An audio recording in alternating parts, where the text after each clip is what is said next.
Assalamualaikum warahmatullahi wabarakatuh.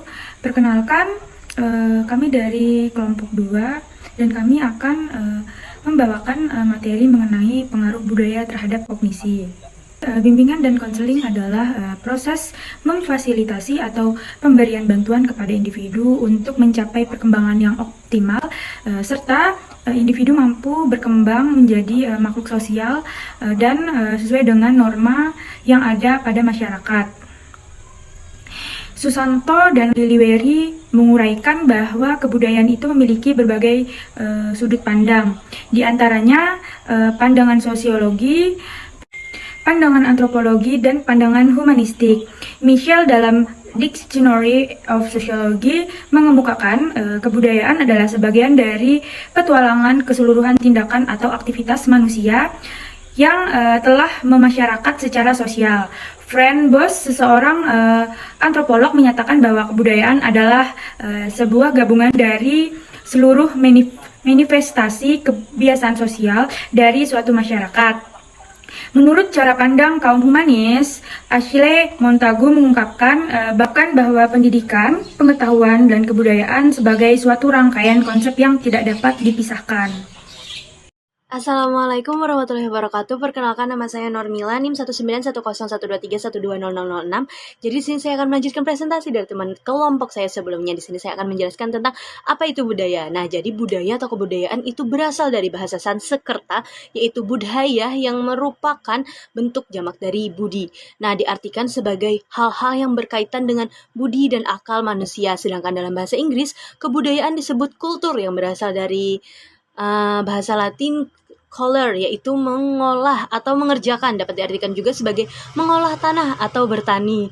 Nah, pada intinya budaya adalah cara hidup yang berkembang dan dimiliki oleh sekelompok orang dan diwariskan secara turun-temurun untuk generasi ke generasi. Nah, jadi budaya di sini terdiri dari banyak unsur yang rumit, termasuk sistem agama, politik, bahasa, adat istiadat, bangunan, alat pakaian, dan juga karya seni. Itu tadi presentasi dari saya. Sekian dan terima kasih. Wassalamualaikum warahmatullahi wabarakatuh. Di sini saya akan melanjutkan presentasi dari teman saya. Kognisi. Kognisi adalah istilah umum yang mencakup seluruh proses mental yang mengubah masukan-masukan dari indera menjadi pengetahuan. Proses ini mencakup persepsi, pemikiran rasional, dan seterusnya.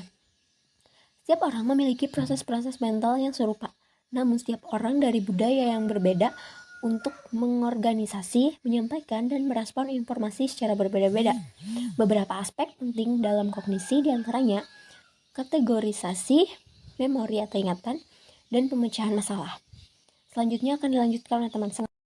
Baiklah, di sini saya akan melanjutkan tentang pengertian dari kognisi.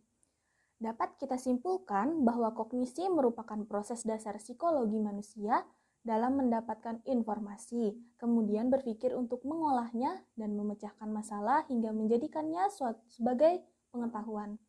Proses dasar psikologi tersebut menjadi aktivitas mental manusia dalam mengenal dan mengetahui tentang dunia. Karena itu, kognisi menjadi bagian yang menjelaskan keunikan dari manusia, sehingga kognitif yang meliputi pola pikir dan perilaku manusia, yakni bertindak untuk mengenal atau memikirkan kondisi sebagai aspek fundamental yang tidak lepas dari budaya sebagai konstruksi sosial. Akan dilanjutkan oleh teman saya. Di sini saya akan menjelaskan kajian lintas budaya tentang ingatan. Masalah ingatan ini menjadi menantang ketika dikaitkan dengan perbedaan budaya. Apakah budaya yang berbeda mempengaruhi kemampuan cara mengingat? Dari masyarakat yang buta aksara dengan masyarakat yang sudah memiliki budaya tulis. Peneliti Ross dan Wilson menduga bahwa tradisi oral membuat orang lebih baik dalam kemampuan daya ingat. Mereka mendapat kesimpulan ini berdasarkan hasil penelitiannya yang membandingkan daya ingat pelajar Amerika dengan remaja Guinea. Namun, peneliti Cole menemukan masyarakat buta aksara mengingat isi cerita lebih baik, namun memiliki kelemahan dalam mengingat daftar kata. Sehingga secara lebih khusus dapat dikatakan bahwa kemampuan seseorang untuk mengingat informasi yang tidak saling berhubungan nampaknya tidak begitu terpengaruhi oleh budaya, melainkan lebih terkait dengan apakah orang tersebut pernah mengenyam sekolah atau tidak.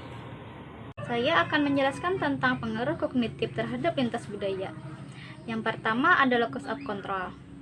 Hal yang paling menarik dari hubungan kognitif dengan konteks lintas budaya adalah masalah locus of control. Sebuah konsep yang dibangun oleh Rotter yang menyatakan bahwa setiap orang berbeda dalam bagaimana dan seberapa besar kontrol diri mereka terhadap perilaku dan hubungan mereka dengan orang lain serta lingkungan. Locus of control umumnya dibedakan menjadi dua, berdasarkan arahnya, yaitu internal dan eksternal. Yang kedua, diri individual. Budaya dengan diri individual mendesain dan mengadakan seleksi sepanjang sejarahnya untuk mendorong kemandirian serta anggotanya. Mereka didorong untuk membangun konsep yang akan dipisah dari orang lain, termasuk dalam kerangka tujuan keberhasilan yang cenderung lebih mengarah pada tujuan diri individu.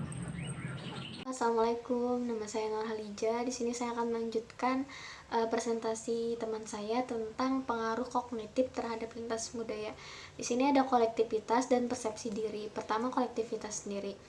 Nah, kolektivitas sendiri itu dalam KBBI adalah sebuah gotong royong yang menghasilkan banyak nilai tambah dalam kehidupan bermasyarakat. Nah, dalam makalah ini sendiri dijelaskan budaya menekankan nilai diri kolektif sangat khas dengan ciri perasaan akan keterkaitan antar satu sama lain. Nah, dari dia berpikir untuk menghasilkan nilai tambah, maka dia akan bergotong royong, akan bergantung satu sama lain, entah itu walaupun berbeda-beda budaya, dia akan saling bergotong royong untuk menghasilkan sebuah nilai tambah gitu. Ada persepsi diri. Nah, di makalah tersebut dijelaskan ada eksperimen yang mentes kelompok Asia maupun Amerika untuk mempersepsikan diri mereka atau mengungkapkan karakteristik diri mereka. Nah, dari hasil tersebut untuk kelompok Asia maupun kelompok Amerika itu berbeda. Jadi mereka punya cara tersendiri untuk mempersepsikan diri mereka. Nah, dengan persepsi diri mereka itu juga akan mempengaruhi budaya dari masing-masing daerah seperti itu. Akan dilanjutkan oleh teman saya. Terima kasih. Ya, selanjutnya yaitu social explain atau penjelasan sosial. Nah, social explain ini merupakan konsep diri juga menjadi semacam pola panduan bagi kognitif dalam melakukan interpretasi terhadap perilaku orang lain. Nah, dalam perilaku orang lain ini ada individu dengan diri individualnya yang memiliki keyakinan bahwa setiap orang memiliki serangkaian atribut internal yang stabil atau relatif stabil. Nah, untuk relatif stabilnya ini akan menganggap orang lain juga memiliki hal yang sama dengan dirinya. Nah, hasilnya ketika mereka berkeyakinan dan mengambil kesimpulan bahwa perilaku orang lain tersebut yaitu sebagai didasari dan didorong oleh aspek-aspek dalam atribut internalnya. Lalu motivasi berprestasi. Motivasi adalah faktor yang membangkitkan dan menyediakan tenaga bagi perilaku manusia. Nah, motivasi manusia merupakan konsep yang paling banyak menarik perhatian dan diteliti dalam kajian psikologi, sekaligus paling kontroversial karena banyaknya definisi dan pemikiran yang dikembangkan. Nah, dalam teori motivasi yang terkenal diantaranya ada yang sudah disampaikan seperti Maslow dan McLean. Dan yang terakhir yaitu peningkatan diri. Dalam peningkatan diri ini, memelihara atau meningkatkan harga diri diasumsikan akan memiliki bentuk yang berbeda pada budaya yang cenderung interdependen. Nah, bagi orang-orang dari interdependent culture, melihat diri sebagai unik atau berbeda malah akan menjadikan ketidakseimbangan psikologis diri. Kesimpulan, Webster dan Scholastic Dictionary mendefinisikan budaya sebagai pola integrasi dari perilaku manusia termasuk pikiran, pembicaraan, tindakan, dan artefak serta tergantung pada kapasitas orang untuk menyimak meneruskan pengetahuan pada generasi penerus. Dalam menurut tahun 2018 menyatakan pengaruh budaya yang amat besar pada kondisi individu dan perilaku kolektif sekarang lebih jelas daripada ketika kita mengekspresi pengaruh kepercayaan, khususnya pada kelompok atau kelas yang besar, termasuk agen spiritual dan kekuatan, hukum personal, transdensitas, kemampuan paranormal, konsep metafisik, energi dan mitos, magis atau umumnya kepercayaan non-material baik. Beberapa percayaan menunjukkan agen, kekuatan, proses, sesuatu, hukum, tempat, peristiwa, dan lain-lain yang tidak mempunyai objek, bentuk fisik, dan tidak dapat dibuktikan secara empiris oleh metode ilmiah.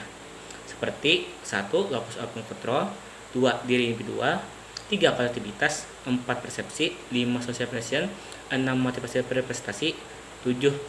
Peningkatan diri, self-assessment. Sekian dari kelompok kami. Sampai sini presentasi dari kelompok kami. Salah hilaf mohon dimaafkan. Wassalamualaikum warahmatullahi wabarakatuh.